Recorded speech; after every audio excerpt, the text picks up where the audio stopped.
31 विश्व के प्रमुख रेगिस्तान। विश्व के सभी मरुस्थल 30 डिग्री -40 डिग्री अक्षांशों के मध्य पाए जाते हैं। 30 डिग्री -40 डिग्री के बीच मरुस्थल होने का कारण पृथ्वी पर 30 डिग्री -40 डिग्री उत्तरी एवं दक्षिणी अक्षांशों के मध्य उच्च वायुदाब वाला उपोष्ण जलवायु का क्षेत्र होता है, जहां हवाएं धरातल पर नीचे की ओर उतरती है। नीचे उतरने वाली हवाएं वर्षा नहीं करती है, फलस्वरूप इस क्षेत्र के भूभाग सूखे रह जाते हैं, जिससे मरुस्थल का विकास होता है। महाद्वीपों के पश्चिमी तटों पर ठंडी जलधारा प्रवाहित होती है, जिसके कारण पश्चिमी तटों पर प्रवाहित होने वाले जल का वाष्पीकरण नहीं हो पाता है। जल का वाष्पीकरण नहीं होने के कारण महाद्वीपों के पश्चिमी तटों पर वर्षा नहीं हो पाती है। इसी कारण महाद्वीपों के पश्चिमी भाग में मरुस्थलों का विकास हुआ है। नोटल महाद्वीपों के पश्चिमी तटों पर हमेशा ठंडी जलधारा तथा महाद्वीपों के पूर्वी तटों पर गर्म जलधारा का प्रवाह होता है। मरुस्थल का वितरण एवं विशेषताएं। अफ्रीका महाद्वीप का लगभग संपूर्ण उत्तरी भाग मरुस्थलीय है, जहां सहारा का मरुस्थल स्थित है। सहारा विश्व का सबसे बड़ा उष्ण मरुस्थल है, जिसका क्षेत्रफल लगभग 8.54 लाख वर्ग किलोमीटर है। सहारा रेगिस्तान 11 देशों से घिरा है।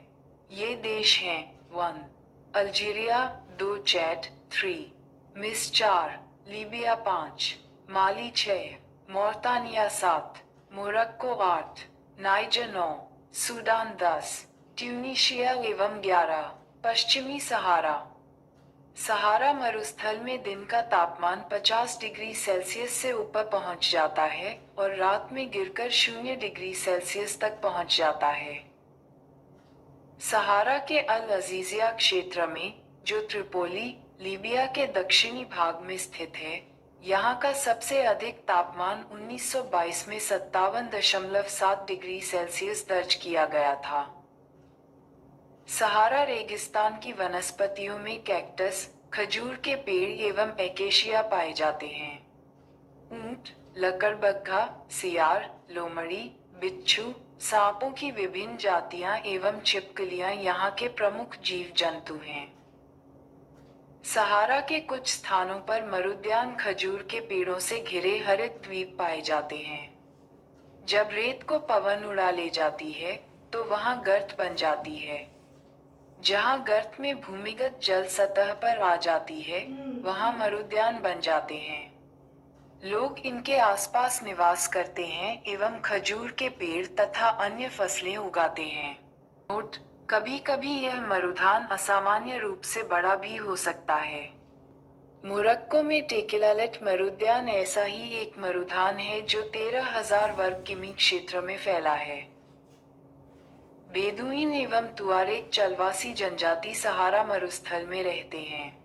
ये लोग बकरी, मेढ़, ऊंट एवं घोड़े जैसे पशु को पालते हैं। सहारा में मरुधान एवं मिस्र में नील घाटी लोगों को निवास में मदद करती है। यहाँ जल की उपलब्धता होने से लोग खजूर के पेड़ उगाते हैं। मिस्र में उगाए जाने वाले कपास पूरे विश्व में प्रसिद्ध है। अल्जीरिया, लीबिया एवं मिस्र में खनिज तेल मिलने के कारण सहारा रेगिस्तान में तेजी से विकास हो रहा है। सहारा मरुस्थल में 2 छोटे छोटे मरुस्थल है, एक लीबिया का मरुस्थल एवं 2 नूबियन का मरुस्थल। अफ्रीका महाद्वीप के दक्षिण में एक कालाहारी मरुस्थल एवं 2 नामीब मरुस्थल स्थित है। कालाहारी मरुस्थल का विस्तार 3 देशों बोत्सवाना, नामीबिया और दक्षिण अफ्रीका में है। नामीब मरुस्थल नामीबिया में स्थित है। उत्तरी अमेरिका महाद्वीप में 2 मुख्य मरुस्थल स्थित है। 1 ग्रेट बेसिन का मरुस्थल, 2 सोनोरन मरुस्थल। सोनोरन मरुस्थल का उत्तरी भाग संयुक्त राज्य अमेरिका में स्थित है, जबकि दक्षिणी भाग मेक्सिको में स्थित है। दक्षिण अमेरिका महाद्वीप में भी 2 प्रमुख मरुस्थल हैं, 1 आटाकमा मरुस्थल, 2 पेंटागोनिया मरुस्थल। द अमेरिका महाद्वीप में एंडीज पर्वत के पश्चिम में अटाकामा मरुस्थल का विकास हुआ है। यह मरुस्थल चिली के उत्तरी भाग में स्थित है। नोट: अटाकामा मरुस्थल में स्थित अरिका नामक स्थल दुनिया का सबसे शुष्कतम स्थल है। अटाकामा विश्व का सबसे शुष्कतम मरुस्थल है। अटाकामा मरुस्थल के निर्माण का कारण: दक्षिणी अमेरिका के पश्चिमी तट पर उत्तर से लेकर दक्षिण तक एंडीज पर्वत का विस्तार है।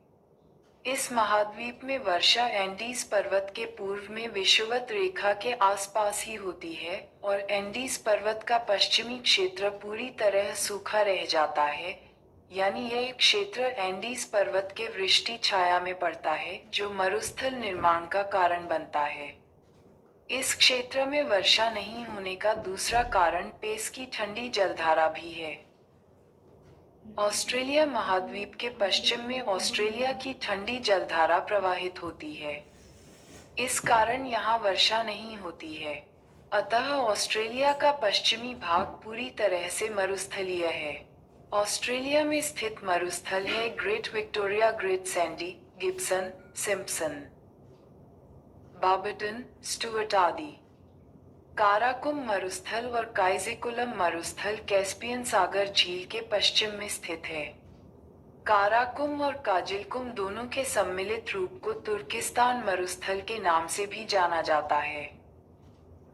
ग्रेट विक्टोरिया मरुस्थल ऑस्ट्रेलिया के दक्षिण एवं दक्षिण पश्चिम में विस्तारित है। ये ऑस्ट्रेलिया का सबसे बड़ा मरुस्थल है। यह एक उष्ण मरुस्थल का उदाहरण है। विश्व का सबसे बड़ा मरुस्थल अंटार्कटिका। विश्व का सबसे बड़ा उष्ण मरुस्थल सहारा। विश्व का सबसे शुष्कतम मरुस्थल अटाकामा। लाल सागर के उत्तर में अरब का प्रायद्वीप है, जो विश्व का सबसे बड़ा प्रायद्वीप है। ये प्रायद्वीप पूरी तरह से मरुस्थलीय है। कैस्पियन सागर के दक्षिण ईरान में दस्त-ए-लुट और दस्त-ए-कबीर नामक मरुस्थल है। यूरोप एकमात्र महाद्वीप है जिसमें कोई मरुस्थल नहीं है।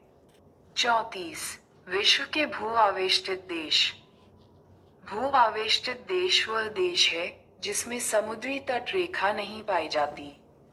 ये देश चारों ओर से अन्य देशों की भौगोलिक सीमाओं से घिरे रहते हैं। विश्व में कुल कुछ प्रमुख भू-आवेष्टित देश: Asia: Afghanistan, Nepal, Mongolia, Laos, Azerbaijan, Uzbekistan, Turkmenistan, Bhutan, Kazakhstan, Kyrgyzstan, Tajikistan. Europe: Austria, चेक गणराज्य, Slovakia, Luxembourg, Switzerland, Hungary, Macedonia, Serbia, Vatican City, Armenia, Belarus, Andorra, Liechtenstein, Moldova एवं San Marino. Africa: Botswana, Burundi, Chad, Lesotho, Malawi, Mali, Niger, Zimbabwe, Luanda, Swaziland, Uganda, Zambia, Burkina Faso, Rwanda, the Sudan, Ethiopia एवं अफ्रीकी गण। The America, Bolivia, Paraguay. सबसे बड़ा भू-आवेष्टित देश Kazakhstan है। भू-आवेष्टित देशों में दो ऐसे देश हैं जो दोहरे भू-आवेष्टित हैं, अर्थात ये देश चारों ओर से उन देशों से घिरे हैं जो स्वयं भी भू-आवेष्टित हैं। इन देशों के नाम हैं लिचेनस्टीन एवं उज्बेकिस्तान। 35. विश्व प्रसिद्ध स्थल। भारत का भूगोल। 1. सामान्य जानकारी। भारत उत्तरी गोलार्ध में 8 डिग्री 4 माइनस 37 डिग्री 6 उत्तरी अक्षांश और 68 डिग्री 7 माइनस 97 डिग्री 25 पूर्वी देशांतर के बीच स्थित है। संपूर्ण भारत का अक्षांशीय विस्तार 6 डिग्री 4 माइनस 37 डिग्री 6 उत्तरी अक्षांश के मध्य है। भारत का क्षेत्रफल 32,87,263 वर्ग किमी है। क्षेत्रफल के दृष्टिकोण से भारत विश्व का 7वां सबसे बड़ा देश है, जबकि जनसंख्या के दृष्टिकोण से यह विश्व का दूसरा सबसे बड़ा देश है। क्षेत्रफल के दृष्टि से भारत से बड़े 6 देश हैं: रूस, कनाडा, चीन, संयुक्त राज्य अमेरिका, ब्राजील एवं ऑस्ट्रेलिया। 8वां बड़ा देश अर्जेंटीना। भारत का क्षेत्रफल संपूर्ण विश्व के क्षेत्रफल का 2.42% है, जबकि इसकी जनसंख्या संपूर्ण विश्व की जनसंख्या का 17.5% है। 2011 की जनगणना के अनुसार जनसंख्या की दृष्टि से विश्व के 8 बड़े देश हैं: चीन, भारत, इंडोनेशिया, ब्राजील, पाकिस्तान, बांग्लादेश व रूस। भारत का उत्तर से दक्षिण में विस्तार 3214 किलोमीटर है व पूरब से पश्चिम में विस्तार 2933 किलोमीटर है। भारत की स्थल सीमा की लंबाई 15200 किलोमीटर है। इसके तटीय भाग की लंबाई 7516.6 किलोमीटर है, परंतु मुख्य भूमि के तटीय भाग की लंबाई 6100 किलोमीटर है। समुद्र में भारत की प्रादेशिक सीमा का विस्तार 12 समुद्री मील तक है। भारत के 7 पड़ोसी देशों के साथ सीमाओं की लंबाई। भारत की जलीय सीमा समुद्री सीमा से संबद्ध 7 देश हैं: 1. Pakistan, 2. Maldives, 3. Sri Lanka, 4. Bangladesh, 5. Myanmar, 6. Thailand, 7. Indonesia. पड़ोसी देशों से लगा सबसे लंबा संबद्ध राज्य। भारत की जल एवं स्थल सीमा से लगे देश बांग्लादेश, म्यांमार और पाकिस्तान। भारत का सबसे दक्षिणी बिंदु इंदिरा पॉइंट है। ये बृहद निकोबार द्वीप में स्थित है। पहले इसका नाम पिग्मिलियन पॉइंट हुआ। ये भूमध्य रेखा से 876 किलोमीटर दूर है। भारत के सबसे उत्तरी बिंदु इंदिरा कॉल जम्मू कश्मीर में है। पश्चिमी बिंदु सरक्रीक, गुजरात व पूर्वी बिंदु किफ्तू, अरुणाचल प्रदेश में है। कोलाबा पॉइंट मुंबई में, पॉइंट कालीमेरे तमिलनाडु में एवं पॉइंट पेड़ो जाफना, श्रीलंका के उत्तर पूर्व में है। भारत एवं चीन की सीमा को मैकमोहन रेखा कहते हैं। ये रेखा 1914 में शिमला में निर्धारित की गई थी। भारत एवं चीन की सीमा को 3 सेक्टरों में बांटा गया है। 1. काराकोरम रेंज भारतीय उपमहाद्वीप एवं चीन के मध्य एक जल विभाजक बनाती है। 70 किलोमीटर लंबा ये ग्लेशियर काराकोरम में सबसे लंबा है और धरती पर ध्रुवों को छोड़कर दूसरा सबसे लंबा ग्लेशियर है। इसे तीसरा ध्रुव भी कहा जाता है। भारत और अफगानिस्तान के बीच दुंड रेखा है, जो 1896 में सर डुंड द्वारा निर्धारित की गई थी। अब ये रेखा अफगानिस्तान एवं पाकिस्तान के बीच है। भारत एवं पाकिस्तान के बीच रेड क्लिफ रेखा है, जो 15 अगस्त 1947 को सर सीजे रेडक्लिफ के द्वारा निर्धारित की गई थी। भारत और नेपाल के मध्य काली नदी सीमा बनाती है। पटकाई की पहाड़ियों भारत को म्यांमार से अलग करती है। दक्षिण में श्रीलंका भारत से पाक जलसंधि तथा मन्नार की खाड़ी द्वारा अलग होता है। पाक जलडमरू मध्य में ही राम सेतु स्थित है। श्रीलंका के बाद भारत का दूसरा निकटतम समुद्री पड़ोसी देश इंडोनेशिया है, जो निकोबार द्वीप समूह के अंतिम द्वीप ग्रेट निकोबार के दक्षिण में स्थित हैं। भारत का मानक समय इलाहाबाद के निकट मिर्जापुर से गुजरने वाली 82 पूर्वी देशांतर रेखा को माना गया है, जो ग्रीनविच समय से 5.1/2 घंटा आगे है। 82 पूर्वी देशांतर 5 राज्यों छोटा उपरा, मप्र, छत्तीसगढ़, उड़ीसा, आंध्र प्रदेश से होकर गुजरता है।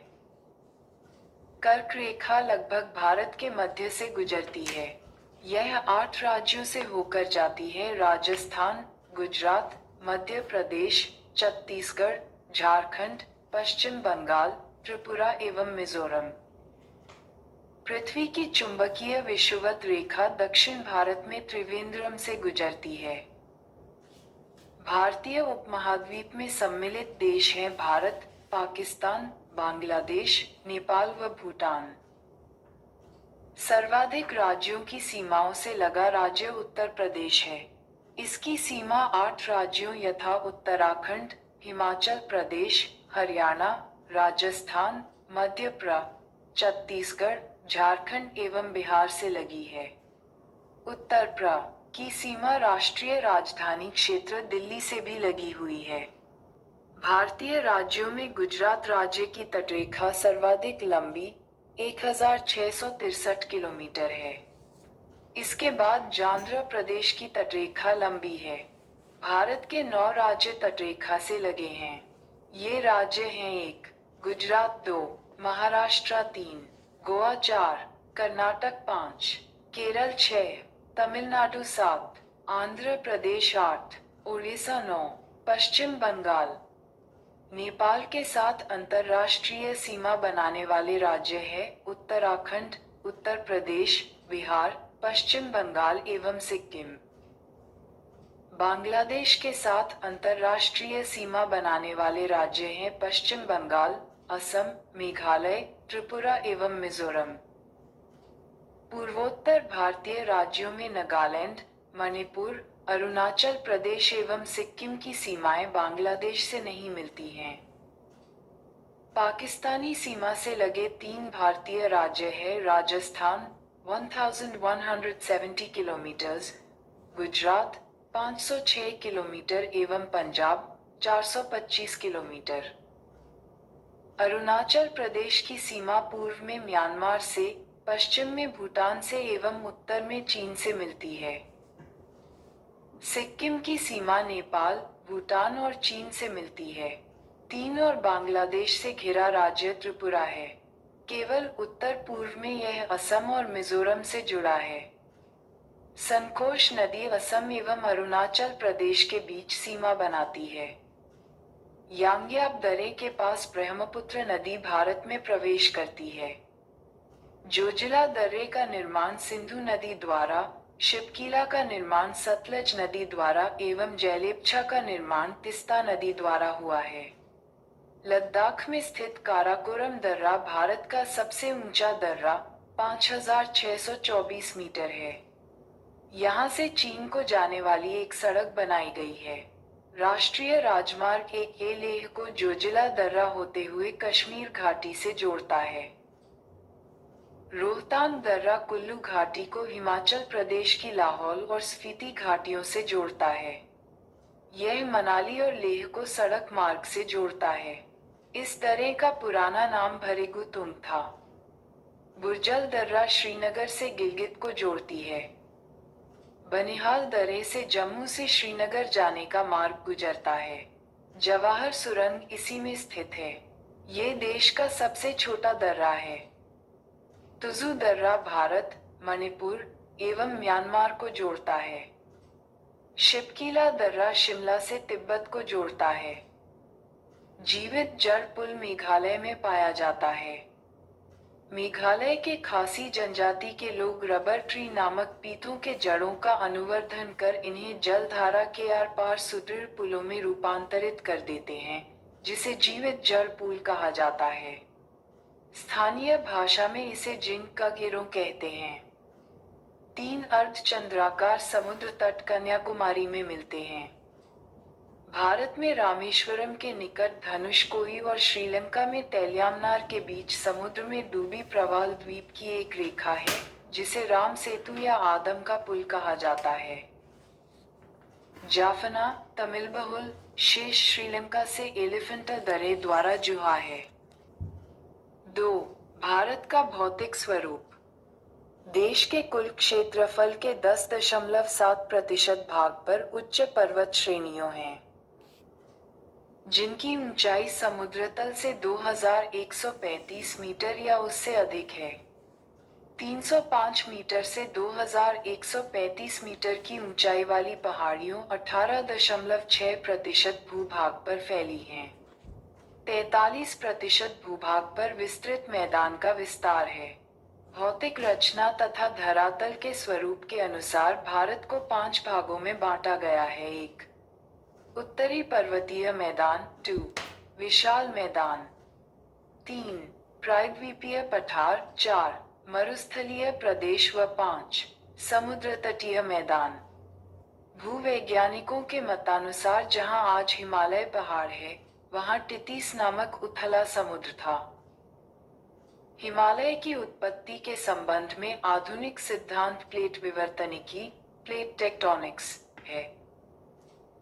हिमालय की पर्वत श्रेणियां प्रायद्वीपीय पठार की ओर उत्तल एवं तिब्बत की ओर अवतल हो गई है।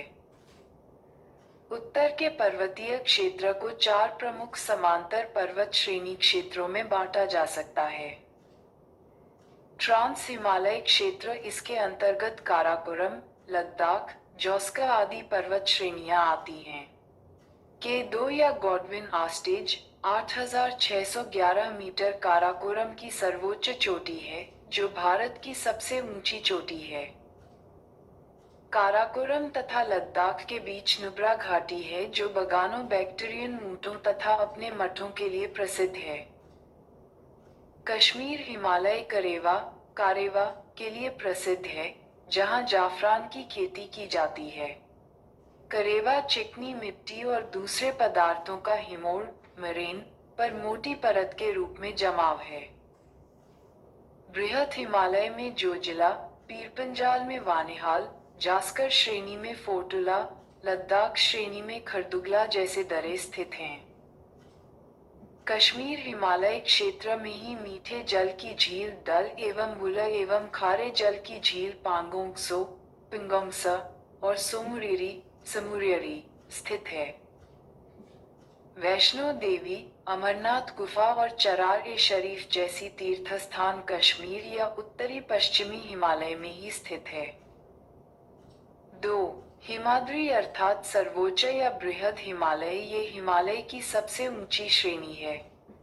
इसकी औसत ऊंचाई 6000 मीटर है।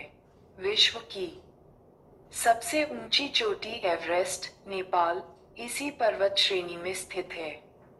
कंचनजंगा, नंगा पर्वत, नंदादेवी, कॉमेट एवं नामचाब्रवा आदि इसके कुछ महत्वपूर्ण शिखर हैं। नोटर वृहद हिमालय लघु हिमालय से मेन सेंट्रल ईस्ट के द्वारा अलग होती है। 3. हिमाचल श्रेणी अर्थात लघु या मध्य हिमालय, इस श्रेणी में पीर पंजाल, धौलाधर, मसूरी, नागटिबा एवं महाभारत श्रेणियां हैं। वृहद व लघु हिमालय के मध्य कश्मीर घाटी, लाहुल स्फीति, कुल्लू एवं कांगड़ा की घाटियां मिलती हैं। यहाँ अल्पाइन चारागाह है, जिन्हें कश्मीर घाटी में मर्ग, गुलमर्ग, सोनमर्ग तथा उत्तराखंड में बुगयाल या पवार कहा जाता है। शिमला, कुल्लू, मनाली, मंसूरी, दार्जिलिंग आदि लघु हिमालय में ही है। बृहद हिमालय की घाटियों में भोटिया प्रजाति के खानाबदोश लोग रहते हैं, जो ग्रीष्म ऋतु में ऊपर बुग्याल में चले जाते हैं और शरद ऋतु में नीचे घाटियों में लौट आते हैं। प्रसिद्ध फूलों की घाटी इसी पर्वतीय क्षेत्र में स्थित है। गंगोत्री, यमुनोत्री, केदारनाथ, बद्रीनाथ और हेमकुंड साहिब इसी इलाके में स्थित हैं। दार्जिलिंग एवं सिक्किम हिमालय क्षेत्र में तेज बहाव वाली तिस्ता नदी बहती है और कंचनजुंगा जैसी ऊंची चोटी और गहरी खाया पाई जाती है। इन पर्वतों के ऊंचे शिखरों पर लेप्चा जनजाति रहती है। यहाँ की प्राकृतिक दशाओं, जैसे मध्यम ढाल, गहरी व जीवाश्मयुक्त मिट्टी, संपूर्ण वर्ष वर्षा का होना और मंद शीत ऋतु होने के कारण अंग्रेजों ने यहाँ चाय बागान लगाए। नोटर लघु हिमालय शिवालिक से मेन बाउंड्री फॉल्ट के द्वारा अलग होती है। 4. शिवालिक अर्थात निम्न या बाह्य हिमालय, ये हिमालय का नवीनतम भाग है। शिवालिक एवं लघु हिमालय के बीच कई घाटियां हैं, जैसे काठमांडू घाटी। पश्चिम में इन्हें दून या द्वार कहते हैं। जैसे देहरादून सबसे बड़ा दून, और हरिद्वार शिवालिक के निचले भाग को तराई कहते हैं। हिमालय का नदियों के आधार पर विभाजन। सिडनी बुराई नामक भूगर्भशास्त्री ने नदियों के आधार पर हिमालय का विभाजन किया है, जो निम्न है। 1. पंजाब कश्मीर हिमालय 560 किलोमीटर, सिंधु नदी और सतलज नदी के बीच। 2. कुमाऊं हिमालय 320 किलोमीटर सतलज नदी और काली नदी के बीच। 3. नेपाल हिमालय 800 किलोमीटर काली नदी और तिस्ता नदी के बीच। 4. असम हिमालय 720 किलोमीटर तीस्ता नदी और दिहांग नदी के बीच। कश्मीर हिमालय में वैष्णो देवी मंदिर, अमरनाथ गुफा एवं चरारे शरीफ मुस्लिम तीर्थ स्थल स्थित है। कुमाऊं हिमालय मुख्य रूप से उत्तराखंड राज्य में स्थित है। इसकी महत्वपूर्ण चोटियां हैं नंदा देवी, कॉमेट, त्रिशूल, बद्रीनाथ, केदारनाथ एवं बंदरपूंछ। उत्तराखंड में फूलों की घाटी, दून एवं द्वार घाटी भी कुमाऊं हिमालय के अंतर्गत ही आता है। हिमालय की सभी ऊंची चोटियां नेपाल हिमालय के अंतर्गत आती है। पश्चिम से पूर्व की ओर इनका क्रम है धौलागिरी, अन्नपूर्णा, एवरेस्ट, मकालू एवं कंचनजंगा। अरुणाचल प्रदेश की 4 प्रमुख पहाड़ियों हैं डफला, मिरी, अहोर एवं मिशमी। ये नाम स्थानीय जनजातियों के नाम पर रखे गए हैं। भारत और म्यांमार की सीमा पर स्थित पहाड़ियों जो कि हिमालय के अंतर्गत आती हैं, निम्न हैं। 1. पटकोई बुम, अरुणाचल प्रदेश। 2. नागा पहाड़ियों, नागालैंड। 3. लेमाटोल पहाड़ियाँ, मणिपुर। 4. मिजो पहाड़ियाँ, मिजोरम। लेमाटोल के पश्चिम स्थित बराई की पहाड़ियों असम में है। खासी पहाड़ी पर ही मेघालय की राजधानी शिलोंग एवं चेरापूंजी स्थित है। मेघालय राज्य में पश्चिम से पूर्व की ओर गारो, खासी एवं जयंतिया की पहाड़ी स्थित है। इन पहाड़ियों के नाम भी स्थानीय जनजातियों के नाम पर रखे गए हैं। गारो, खासी एवं जयंतिया की पहाड़ियों को सम्मिलित रूप से शिलोंग का पठार कहते हैं। शिलोंग की पठार हिमालय का हिस्सा नहीं है। शिलोंग पठार के उत्तर पूर्व में असम राज्य में रेंगमा एवं मिकिर की पहाड़ी पाई जाती है। ये पहाड़ियों प्रायद्वीपीय भारतीय पठार का हिस्सा है। अरावली की पहाड़ियों राजस्थान राज्य में हैं। ये सबसे पुरानी प्री कैम्ब्रियन काल की चट्टानों से बनी हैं। इस पहाड़ी की सबसे ऊंची चोटी माउंट आबू पर स्थित गुरु शिखर है। इसकी ऊंचाई 1722 मीटर है। अरावली के पश्चिमी ओर से लूनी नदी निकलती है।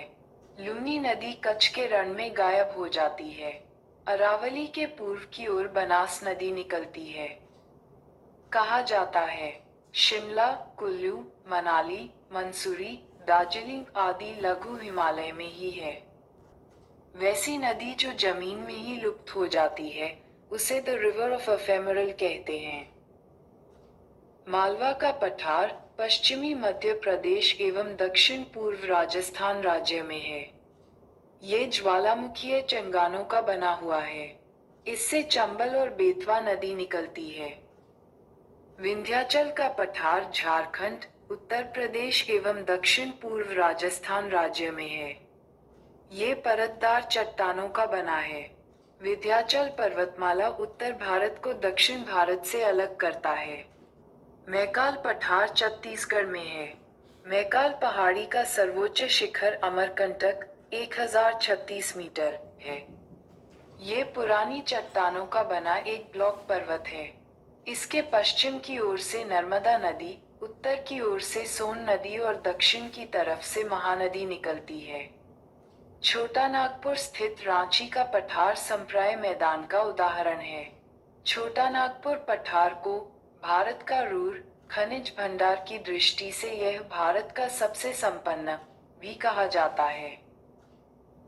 सतपुड़ा की पहाड़ियां मप्र राज्य में हैं। ये ज्वालामुखीय चट्टानों से बनी हुई हैं। इनकी सबसे ऊंची चोटी धूपगढ़ी 1350 मीटर है, जो महादेव पर्वत पर स्थित है।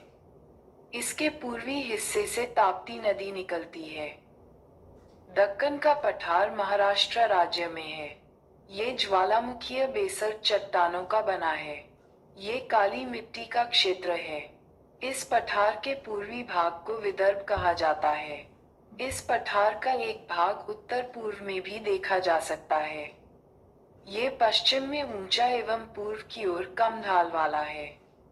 ये पठार एक त्रिभुजाकार भूभाग है। धारवाड़ का पठार कर्नाटक राज्य में है। ये परिवर्तित चट्टानों से बना है। इस पठार के पश्चिमी भाग में बाबा बुडन की पहाड़ी तथा ब्रह्मगिरी की पहाड़ी है।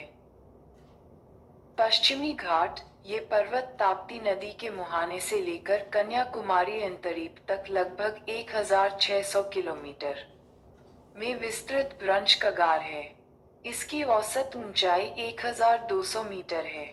पश्चिमी घाट की ऊंचाई उत्तर से दक्षिण की ओर उत्तरोत्तर बढ़ती जाती है। पश्चिम घाट से उत्तर में गुजरात के सौराष्ट्र प्रदेश में गिर की पहाड़ियां मिलती हैं, जो एशियाई सिंह के लिए विख्यात है। वह घाट को सहयात्री भी कहा जाता है। 16 डिग्री उत्तरी अक्षांश रेखा, जो कि गोवा से गुजरती है, सह्याद्री को दो भागों में विभाजित करती है, उत्तरी सह्याद्री एवं दक्षिणी सह्याद्री। उत्तरी सह्याद्री के ऊपरी सतह पर बेसल्ट लावा का निक्षेप है। यहीं दक्षिणी सह्याद्री आर्कियन युग की ग्रेनाइट तथा नीस चट्टानों से बना है। उत्तरी सह्याद्री एवं दक्षिणी सह्याद्री की सर्वोच्च शिखर क्रमशः महाराष्ट्र में कालसुबाई 1664 मीटर एवं कर्नाटक में कुद्रेमुख 1892 मीटर है। महाबलेश्वर 1438 मीटर उत्तरी सह्याद्री की दूसरी प्रमुख चोटी है। महाबलेश्वर का उच्चतम बिंदु विल्सन पॉइंट है। Arthur seat point, needle hole point, elephant point Mahabaleshwar में ही है। महाबलेश्वर से 5 नदियां कृष्णा, सावित्री, वेना, गायत्री एवं कोयना निकलती है। नीलगिरी की पहाड़ी तमिलनाडु में है, जो एक ब्लॉक पर्वत है। यह मुख्यतः चार्नोकाइट पठार से बनी है। इसकी सबसे ऊंची चोटी डोडा बेट्टा 2637 मीटर है, जो दक्षिण भारत की दूसरी सबसे ऊंची चोटी है। उटकमंड इसी पहाड़ी पर है। तमिलनाडु राज्य में नीलगिरी के दक्षिण भाग में पालघाट है। पालघाट गैप पश्चिम एवं पूर्वी घाट का मिलन स्थल है। अर्थात पूर्वी घाट एवं पश्चिमी घाट के मिलन स्थल पर नीलगिरी पहाड़ी स्थित है। इसके पार फैली कादामम की पहाड़ियां पश्चिमी घाट का विस्तार मानी जाती है। अन्नामलाई की पहाड़ी पर स्थित दक्षिणी भारत की सबसे ऊंची चोटी अनैमुदी, ऊंचाई 2695 मीटर है। अनैमुदी 3 पहाड़ियों का केंद्र बिंदु है। यहाँ से 3 पहाड़ी श्रृंखलाएं 3 दिशाओं में जाती हैं। दक्षिण की ओर इलायची, कार्डमम की पहाड़ियों, उत्तर की ओर अन्नामलाई की पहाड़ियां तथा उत्तर पूर्व की ओर पालनी की पहाड़ियों हैं। प्रसिद्ध पर्यटक स्थल कोडाईकनाल तमिलनाडु पालनी पहाड़ी में ही स्थित है। शेवराय पहाड़ियां तमिलनाडु राज्य के सलेम में अवस्थित हैं। भारत के पश्चिमी तट को निम्न भागों में बांटा गया है। 1. गुजरात से गोवा तक का तटीय क्षेत्र कोंकण तट। 2. गोवा से कर्नाटक के मंगलुरु तक का तटीय क्षेत्र केनरा तट तथा 3. मंगलुरु से कन्याकुमारी तक का तटीय क्षेत्र मालाबार तट कहलाता है। भारत के पश्चिमी तट पर स्थित प्रमुख बंदरगाह है कांडला, गुजरात, मुंबई, महाराष्ट्र, मार्मागोवा, गोवा, मंगलुरु, कर्नाटक, कोची, केरल, नावा शिवा, महाराष्ट्र। सालसेट द्वीप पर स्थित मुंबई भारत का सबसे बड़ा बंदरगाह नगर है। मालाबार तट पर अनेक पश्च जल है, जिसे स्थानीय भाषा में कायल कहते हैं।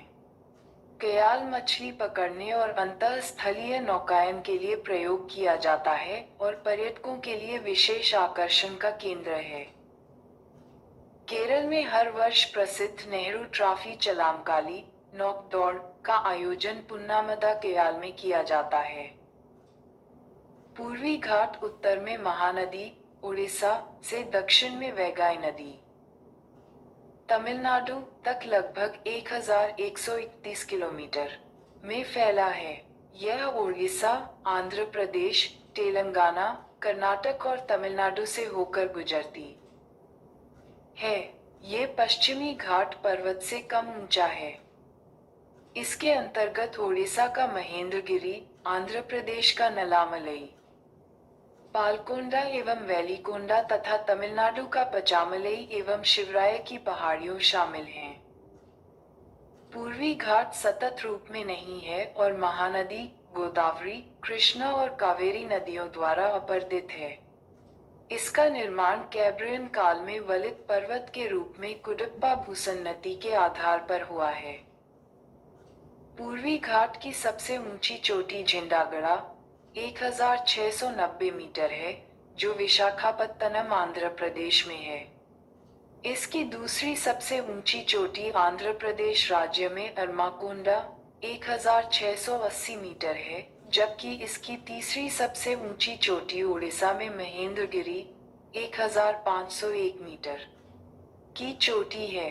कुछ स्रोतों में महेंद्रगिरी को ही सबसे ऊंचा शिखर बताया गया है। तमिलनाडु के जवाड़ी पहाड़ियों के दक्षिण पूर्वी ढलान पर चंदन के जंगल है, कावेरी एवं पेन्नार नदी के बीच। पूर्वी घाट के कांटेदार झाड़ियों से ढके क्षेत्रों में दुर्लभ प्रजाति की पक्षी जेडन कोर्स पाई जाती है। आंध्र प्रदेश के क्षेत्र में पूर्वी घाट में कोयले की खदानें ज्यादा मिलती हैं।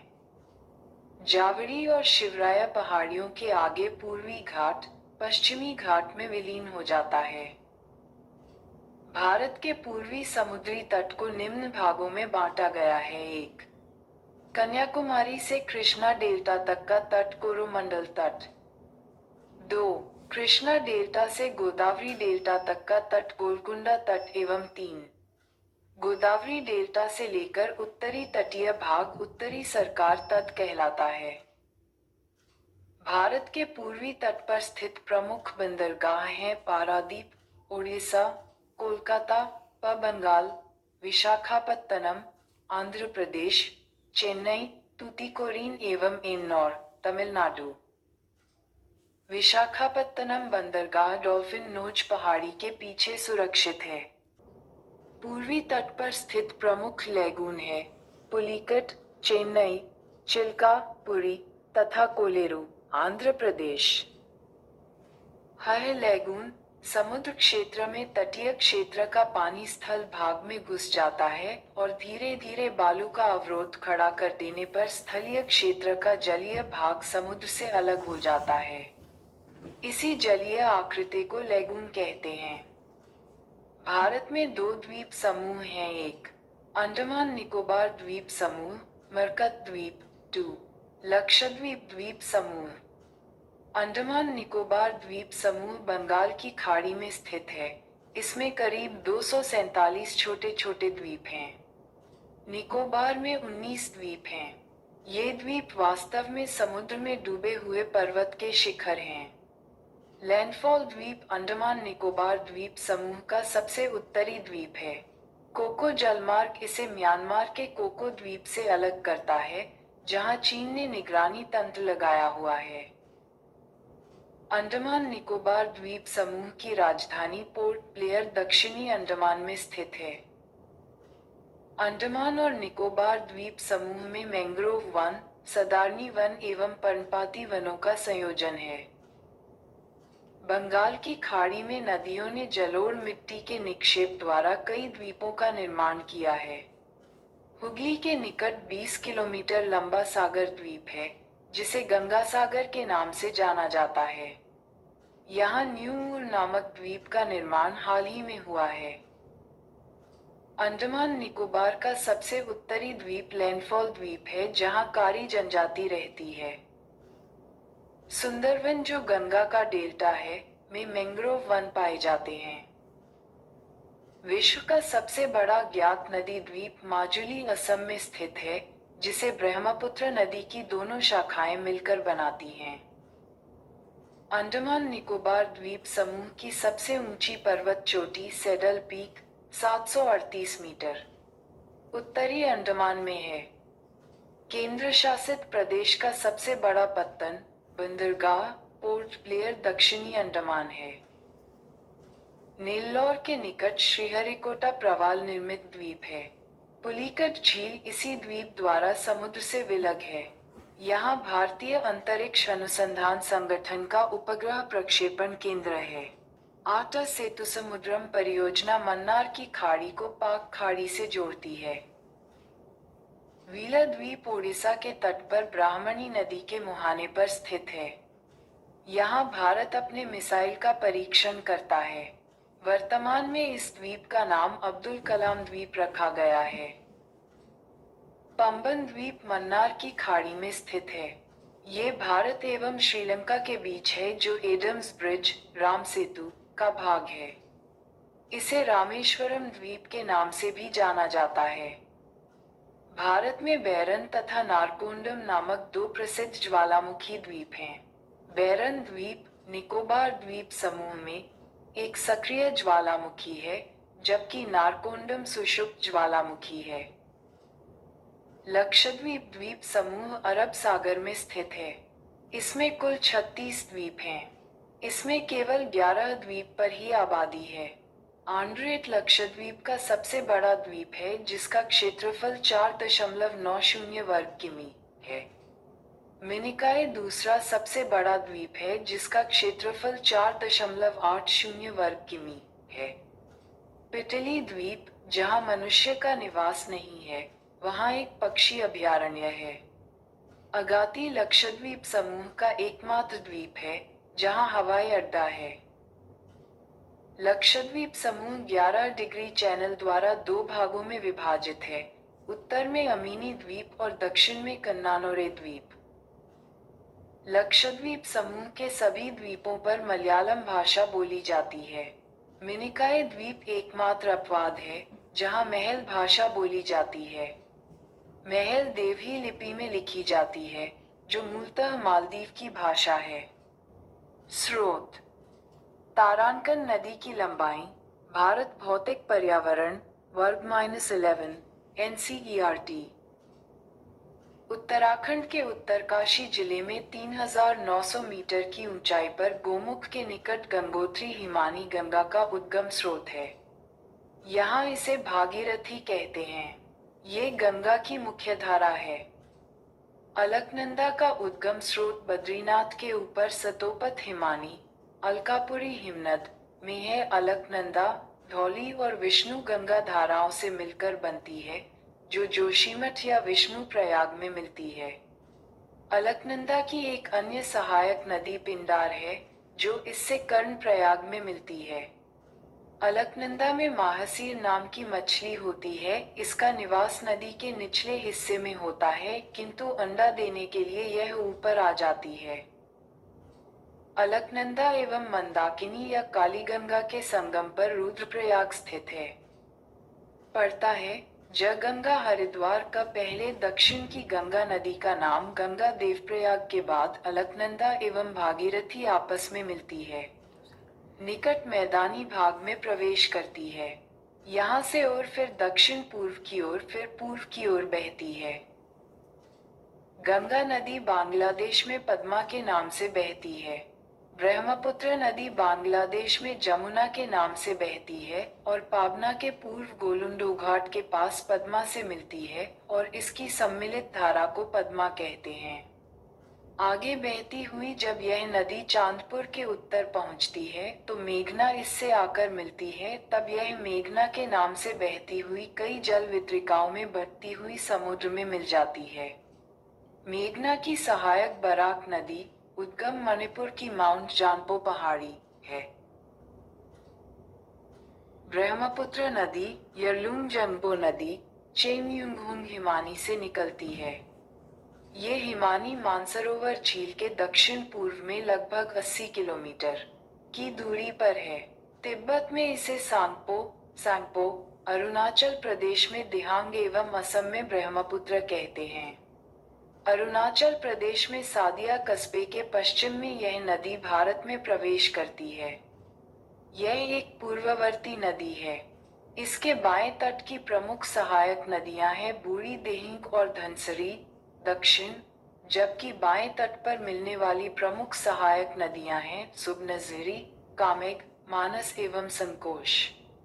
सुबनजिरी का उद्गम तिब्बत में है और यह भी एक पूर्ववर्ती नदी है। ब्रह्मपुत्र नदी फिर बांग्लादेश में गोलपारा के पास प्रवेश करती है और फिर दक्षिण की ओर बहती है। बांग्लादेश में तिस्ता नदी इसके दाहिने किनारे पर मिलती है और इसके बाद ये जमुना कहलाती है। अंत में यह नदी पद्मा के साथ मिलकर बंगाल की खाड़ी में गिर जाती है। चंबल राजस्थान की एकमात्र ऐसी नदी है जो साल भर बहती है। ये चौरासीगढ़, चित्तौड़ के पास राजस्थान में प्रवेश करती है। इस नदी पर भैंसरोडगढ़, चित्तौड़ के पास प्रख्यात चुलिया जलप्रपात है। सिंधु नदी भारत में लद्दाख के लेह जिले से होकर बहती है। भारत व पाकिस्तान सिंधु नदी जल समझौता संधि 1960 के अनुसार भारत इस नदी प्रक्रम यानी सिंधु नदी एवं उसके सहायक नदी झेलम एवं चिनाब के संपूर्ण जल का केवल 20% जल उपयोग कर सकता है। हरियाणा और दिल्ली राज्य अंबाला के आसपास की भूमि सिंधु और गंगा नदी तंत्रों के बीच जल विभाजक का कार्य करती है, क्योंकि इसके पूर्व की नदियां बंगाल की खाड़ी में एवं पश्चिम की नदियां अरब सागर में गिरती हैं। अंबाला से सुंदरवन तक मैदान लगभग 1800 किलोमीटर फैला हुआ है, लेकिन उसके ढाल में गिरावट मुश्किल से लगभग 300 मीटर का है। एवं रत्नागिरी के बीच सावित्री नदी बहती है, जो इन दोनों स्थानों की सीमा रेखा का निर्धारण करती है। वंशधारा नदी ओडिशा के कालाहांडी जिले से निकलती है, जो गोदावरी एवं ऋषिकुल्या नदी के बीच से बहते हुए बंगाल की खाड़ी में गिरती है।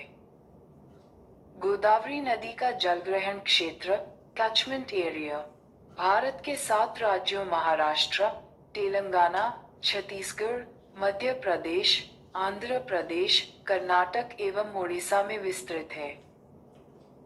बराक नदी मणिपुर हिल के माउंट जानपो से निकलती है। ये भारत के असम, मणिपुर तथा मिजोरम राज्यों से बहते हुए बांग्लादेश में प्रवाहित होती है। बराक नदी की प्रमुख सहायक नदियों हैं जिरी धलेश्वरी, सिंगला, लोंगई तथा सोनाई। बांग्लादेश में इसे सुरमा तथा मेथना के नाम से जाना जाता है। बराक नदी को राष्ट्रीय जलमार्ग 6 घोषित किया गया है। इस नदी पर तिहाईमुख बांध अवस्थित है। प्रायद्वीपीय नदियों का उत्तर से दक्षिण की ओर क्रम महानदी, गोदावरी, कृष्णा, पेन्नार, कावेरी एवं वैगाई। प्रायद्वीपीय नदियों का लंबाई के अनुसार घटता क्रम गोदावरी, कृष्णा, नर्मदा, महानदी, कावेरी एवं ताप्ती। 16 सितंबर 2015 को आंध्र प्रदेश सरकार द्वारा लिए गए महत्वपूर्ण निर्णय के अंतर्गत दक्षिण भारत की 2 बड़ी नदियों गोदावरी एवं कृष्णा को जोड़ने का कार्य किया गया।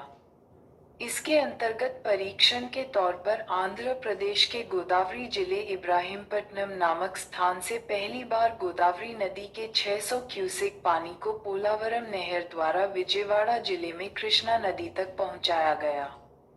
ये पोलावरम विजयवाड़ा लिंक परियोजना आंध्र प्रदेश के कृष्णा व गुंटूर जिलों में पानी की कमी का सामना कर रहे किसानों के लिए लाभकारी मानी जा रही है। गोवा में 2 महत्वपूर्ण नदियां हैं मांडवी एवं जुआरी। मांडवी नदी कर्नाटक में पश्चिमी घाट की ढलानों में उत्पन्न होती है। केरल की सबसे बड़ी नदी भरतपुझा अन्नामलाई पहाड़ियों से निकलती है। इसे पोन्नानी के नाम से भी जाना जाता है। पेरियार केरल की दूसरी सबसे बड़ी नदी है। केरल की पांबा नदी बेम्बानाथ झील में गिरती है। 4. भारत की प्रमुख झीलें। भारत की सबसे बड़ी तटीय झील चिल्का झील, उड़ीसा, है, जो खारे पानी की एक लैगून झील है। यहाँ नौसेना का प्रशिक्षण केंद्र भी है। वर्षा ऋतु में चिल्का झील को दाया, दया और भार्गवी नदी से जल प्राप्त होता है। इस झील की लंबाई 65 किलोमीटर, चौड़ाई 8 से 20 किलोमीटर और गहराई लगभग 2 मीटर है। भारत में सबसे अधिक खारे पानी की झील सांभर झील, क्षेत्रफल 230 किलोमीटर, राजस्थान में है। भारत में सबसे बड़ी मीठे पानी की झील बुलर झील, क्षेत्रफल 160 वर्ग किलोमीटर, तारांकन, जम्मू कश्मीर में है। तुलबुल परियोजना इसी पर स्थित है। भारत की सबसे बड़ी कृत्रिम झील गोविंद बल्लभ पंत सागर है, जो रिहंद नदी पर बनाए गए बांध से बना है। पहाड़ियों से घिरे अभिकेंद्रीय अपवाह वाले विस्तृत समतल गर्त को बोल्सन्स कहते हैं। ऊंट कडाल पुल डल झील के बीच में स्थित है और इसका अधिकांश भाग निषाद बाग से दिखाई पड़ता है। डल झील को श्रीनगर के आभूषण के नाम से भी जाना जाता है। 1. भारतीय राष्ट्रीय कला एवं सांस्कृतिक धरोहर trust, Indian National Trust for Art and Culture Heritage INTACH, ने जर्मनी की सहायता से 17वीं शताब्दी के ऊंट कडाल पुल को पुनरुद्धार करने का फैसला किया है। चौरस सतह तथा अनप्रवाहित द्रोणी वाली अल्पकालिक छोटी झीलों को छाया, प्लायर्स, कहते हैं। इसमें वर्षा का पानी जमा होता है, परंतु जल्दी ही भाप बनकर उड़ जाता है। अधिक नमक वाली प्लाया को सेलनास कहते हैं। प्लाया को अरब रेगिस्तान में खवारी तथा ममलाहा तथा सहारा में शिट कहते हैं। सांभर एवं डीडवाना थार मरुस्थल के पूर्वी सिरे पर खारे पानी की झील है। सांभर झील बोल्सन का, डीडवाना झील छाया का उदाहरण है। भारत में सबसे अधिक ऊंचाई पर स्थित झील चोलामू लेक, सिक्किम, है। तीस्ता नदी का उद्गम यहीं से होता है। महाराष्ट्र के बुलढाना जिले में स्थित लोनार झील ज्वालामुखी उद्गार से बनी झील है। यह एक क्रेटर झील है। उकाई, गुजरात, ताप्ती नदी पर स्थित मानव निर्मित झील है। राणा प्रताप सागर व जवाहर सागर, राजस्थान, एवं गांधी सागर, मध्य प्रदेश, चंबल नदी पर स्थित झीलें हैं।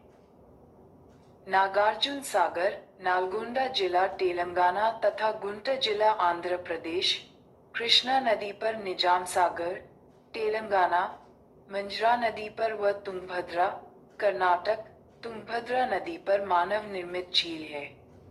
लोकटक झील, मणिपुर, पूर्वोत्तर भारत में मीठे पानी की सबसे बड़ी झील है।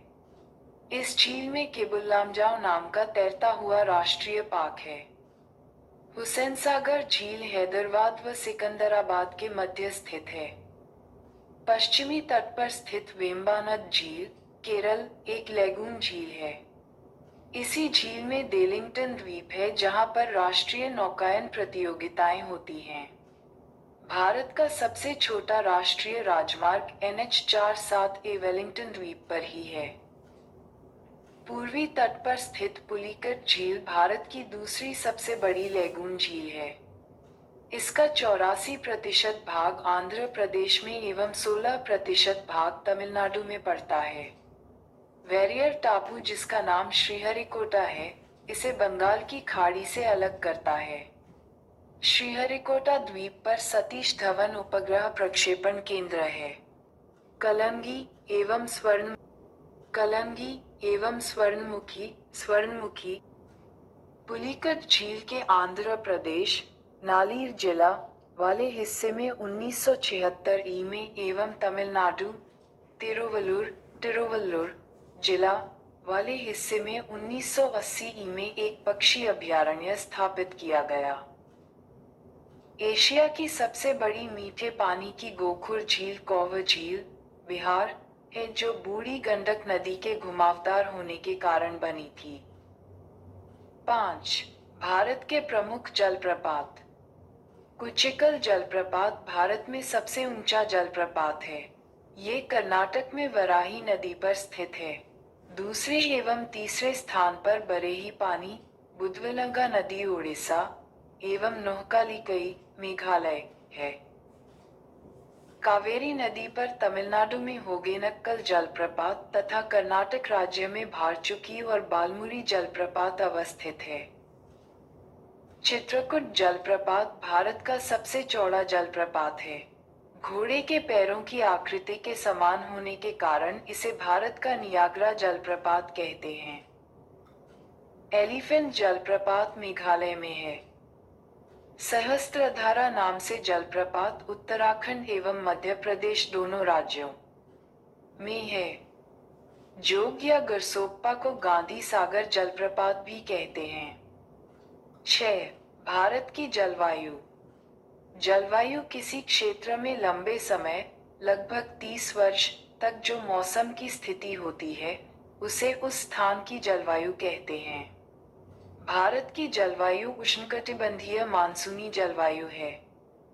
मौसम किसी स्थान पर थोड़े समय की, जैसे एक दिन या एक सप्ताह की वायुमंडलीय अवस्थाओं को वहां का मौसम कहते हैं।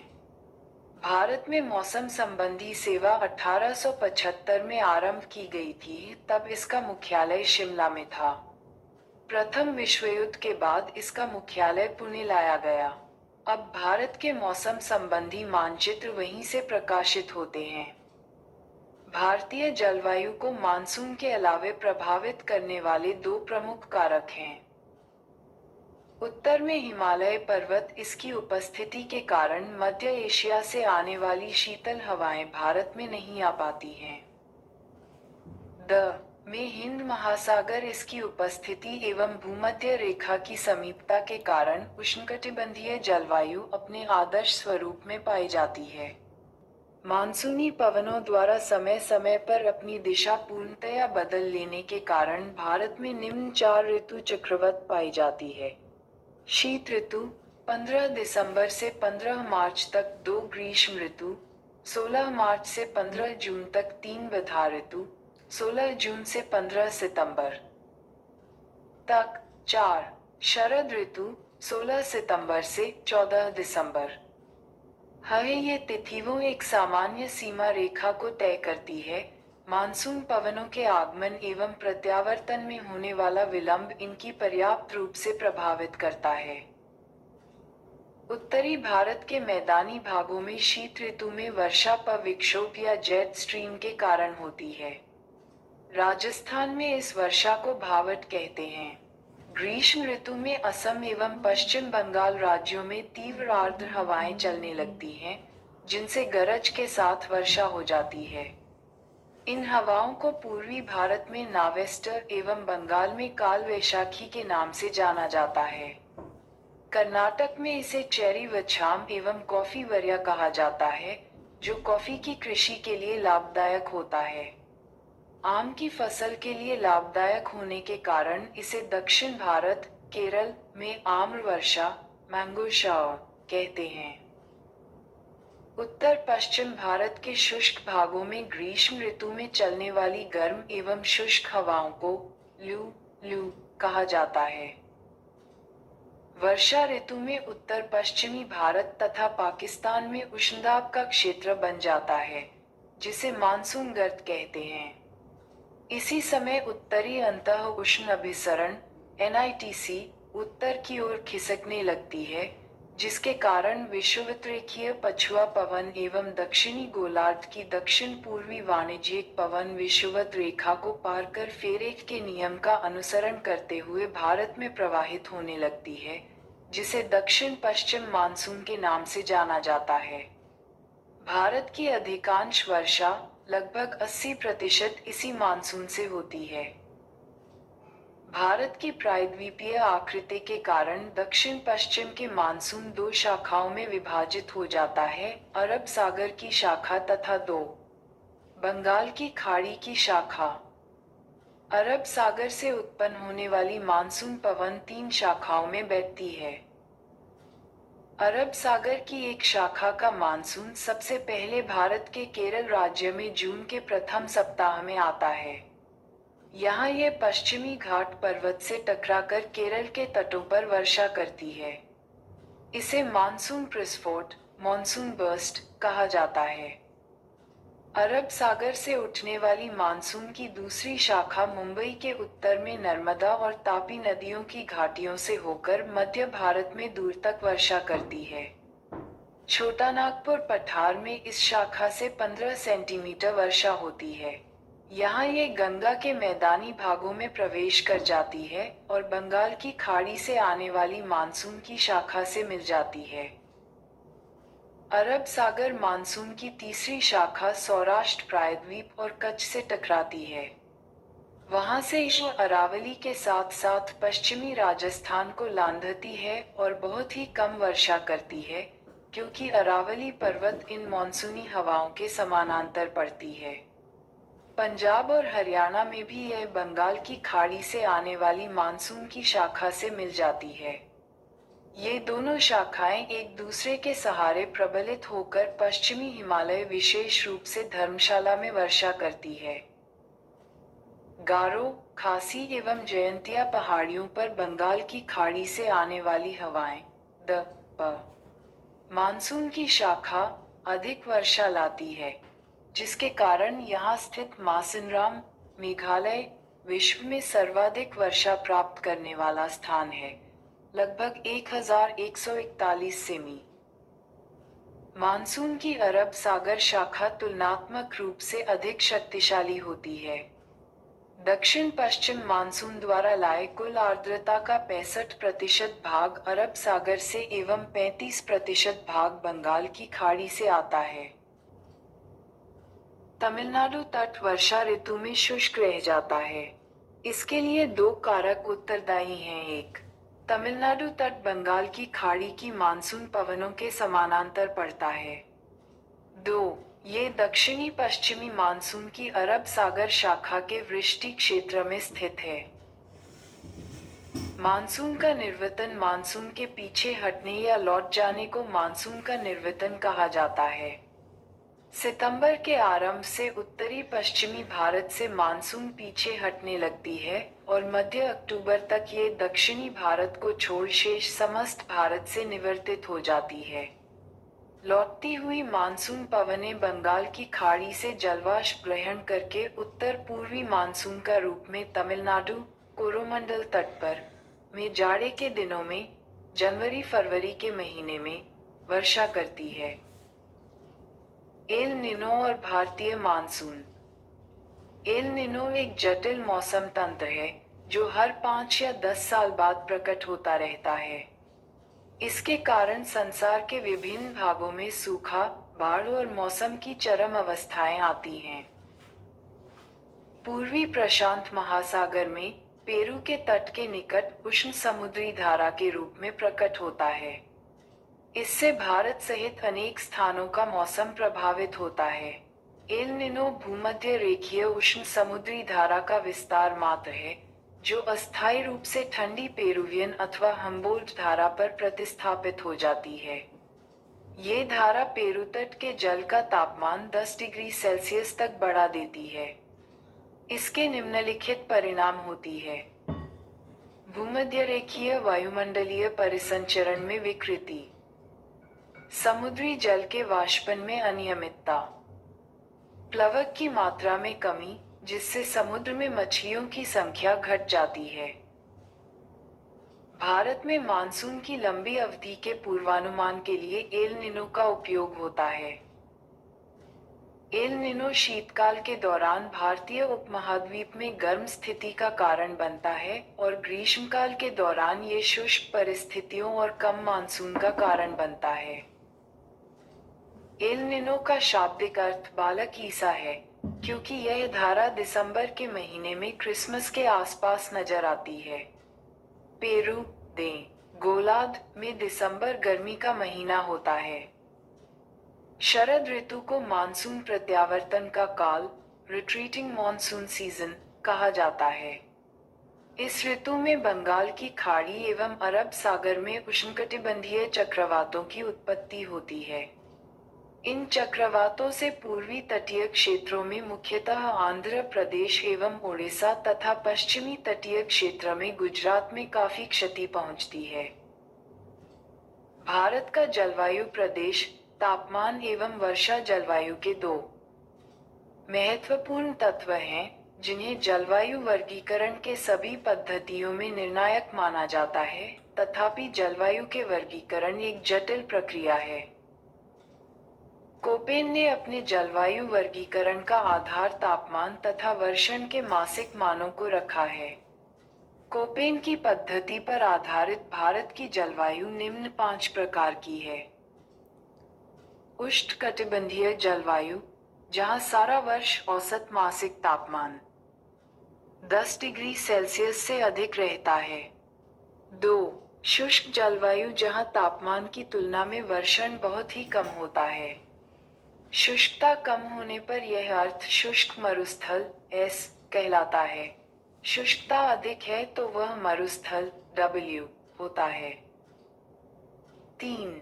गर्म जलवायु, जहां सबसे ठंडे महीने का औसत तापमान 18 कैरेट सर्क C और के बीच रहता है, -3 कैरेट सर्क C। 4. हिम जलवायु से अधिक और कम रहता है, जहां सबसे गर्म महीने का औसत तापमान 10 कैरेट सर्क C, सबसे ठंडे महीने का औसत तापमान -3 कैरेट सर्क C से। 5. बर्फीली जलवायु, जहां सबसे गर्म महीने का तापमान 10 कैरेट सर्क C से कम रहता है। कोपेन ने जलवायु प्रकारों को व्यक्त करने के लिए वर्ण संकेतों का प्रयोग किया है। इन्होंने अंग्रेजी के बड़े वर्ण S को अर्ध मरुस्थल, W को मरुस्थल के लिए प्रयोग किया है। इसी प्रकार उपविभागों को व्यक्त करने के लिए अंग्रेजी के छोटे वर्णों का प्रयोग किया गया है, जैसे पर्याप्त वर्षण M, शुष्क मानसून होते हुए वर्षा 1, W, शुष्क शीत ऋतु H, शुष्क और गर्म C, 4 महीनों से कम अवधि में औसत तापमान 10 कैरेट सर्क C से अधिक, और G, गंगा का मैदान। इस प्रकार भारत को 8 जलवायु प्रदेशों में बांटा जा सकता है। 7. भारत की मृदाएं। मिट्टी के अध्ययन के विज्ञान को मृदा विज्ञान पेडोलॉजी कहा जाता है। भारतीय कृषि अनुसंधान परिषद ने भारत की मिट्टियों को 8 वर्गों में विभाजित किया है, जो निम्न हैं। जलोढ़ मृदाएं, अलूवियल सॉइल। यह नदियों द्वारा लाई गई मिट्टी है। इस मिट्टी में पोटाश की बहुलता होती है, लेकिन नाइट्रोजन, फास्फोरस एवं ह्यूमस की कमी होती है। ये भारत की सबसे उपजाऊ मृदा है। इसमें धान, गेहूं, मक्का, तिलहन, दलहन, आलू आदि फसलें उगाई जाती हैं। ये मिट्टी भारत के लगभग 40% क्षेत्रफल पर पाई जाती है। तारांकन भारत का संपूर्ण उत्तरी मैदान, तटीय मैदान जलोढ़ मिट्टी का बना है। ये 2 प्रकार की होती है, एक बांगर बांगर और 2 खादर खादर। पुराने जलोढ़ मिट्टी को बांगर तथा नई जलोढ़ मिट्टी को खादर कहा जाता है। जलोढ़ मिट्टी उर्वरता के दृष्टिकोण से काफी अच्छी मानी जाती है। काली मृदाएं, ब्लैक सॉइल। इसका निर्माण बेसल्ट चट्टानों के टूटने फूटने से होता है। इसमें आयरन, चुना, एल्यूमिनियम एवं मैग्नीशियम की बहुलता होती है। इस मिट्टी का काला रंग टिटेनीफेरस मैग्नेटाइट एवं जीवांश ह्यूमस की उपस्थिति के कारण होता है। इस मिट्टी में कार्बनिक पदार्थों की अधिकता होती है। इसमें सामान्यतः फास्फोरस की कमी होती है। इस मिट्टी को रेगुर मिट्टी के नाम से भी जाना जाता है। कपास की खेती के लिए ये सर्वाधिक उपयुक्त होती है, अतः इसे काली कपास की मिट्टी भी कहा जाता है। अन्य फसलों में गेहूं, ज्वार, बाजरा आदि को उगाया जाता है। भारत में काली मिट्टी गुजरात, महाराष्ट्र, मध्य प्रदेश के पश्चिमी क्षेत्र, उड़ीसा के दक्षिणी क्षेत्र, कर्नाटक के उत्तरी जिला, आंध्र प्रदेश के दक्षिणी एवं समुद्र तटीय क्षेत्र, तमिलनाडु के सलेम, रामनाथपुरम, कोयम्बटूर तथा तिरुनेलवेली जिलों एवं राजस्थान के बूंदी एवं टोंक जिलों में पाई जाती है। लाल मृदाएं, रेड सॉइल। इसका निर्माण जलवायविक परिवर्तनों के परिणामस्वरूप रवेदार एवं कायांतरित शैलों के विघटन एवं वियोजन से होता है। इस मिट्टी में सिलिका एवं आयरन की बहुलता होती है। लाल मिट्टी का लाल रंग लौह ऑक्साइड की उपस्थिति के कारण होता है, लेकिन जलयोजित रूप में ये पीली दिखाई पड़ती है। यह अम्लीय प्रकृति की मिट्टी होती है। इसमें नाइट्रोजन, फास्फोरस एवं ह्यूमस की कमी होती है। ये मिट्टी प्रायः उर्वरता विहीन बंजर भूमि के रूप में पाई जाती है। इस मिट्टी में कपास, गेहूं, दालें व मोटे अनाजों की कृषि की जाती है। भारत में यह मिट्टी आंध्र प्रदेश एवं मध्य प्रदेश के पूर्वी भाग, छोटा नागपुर के पठारी क्षेत्र, पश्चिम बंगाल के उत्तरी पश्चिमी जिलों, मेघालय की गारो, खासी एवं जयंतिया के पहाड़ी क्षेत्रों, नागालैंड, राजस्थान में अरावली के पूर्वी क्षेत्र, महाराष्ट्र, तमिलनाडु एवं कर्नाटक के कुछ भागों में पाई जाती है। चूना का इस्तेमाल कर लाल मिट्टी की उर्वरता बढ़ाई जा सकती है। लैटेराइट मृदाएं, लैटेराइट सॉइल। लैटेराइट मृदा उच्च ताप व भारी वर्षा वाले क्षेत्र में विकसित होती है। ये मृदाएं उष्णकटिबंधीय वर्षा के कारण हुए तीव्र निक्षालन का परिणाम है। वर्षा के साथ चूना और सिलिका तो निक्षालित हो जाते हैं तथा लोहे के ऑक्साइड और एल्यूमिनियम के यौगिक से भरपूर मृदाएं शेष रह जाती हैं। उच्च तापमान में आसानी से पनपने वाले जीवाणु ह्यूमस की मात्रा को तेजी से नष्ट कर देते हैं।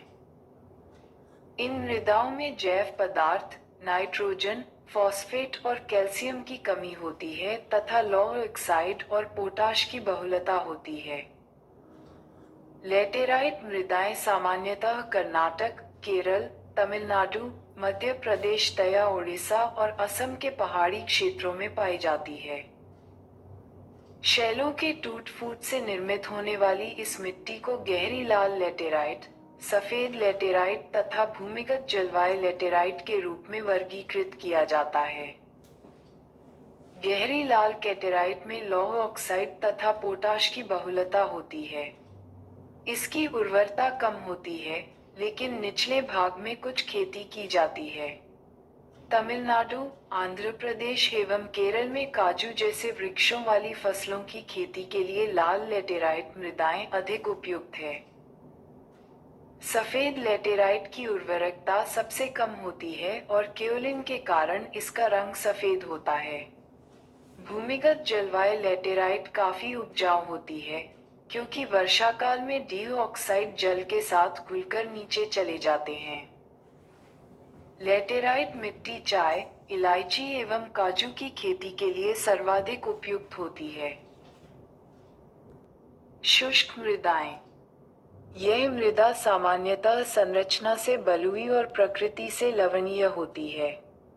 इसका रंग लाल से लेकर किशमिशी तक होता है। शुष्क जलवायु, उच्च तापमान एवं तीव्र गति से वाष्पीकरण के कारण इन मृदाओं में नमी और ह्यूमस कम होते हैं। इनमें नाइट्रोजन अपर्याप्त और फॉस्फेट सामान्य मात्रा में होती है। कुछ क्षेत्रों की शुष्क मृदाओं में नमक की मात्रा इतनी अधिक होती है कि इनके पानी को वाष्पीकृत करके नमक प्राप्त किया जा सकता है। इस मृदा की तली में कंकड़ों की परत, चूना की मात्रा बनने के कारण पानी का रिसाव सीमित हो जाता है। इसलिए सिंचाई किए जाने पर इन मृदाओं में पौधों की सतत वृद्धि के लिए नमी सदा उपलब्ध रहती है। ये मृदाएं अनुर्वर है, क्योंकि इनमें ह्यूमस एवं जैव पदार्थ कम मात्रा में पाए जाते हैं।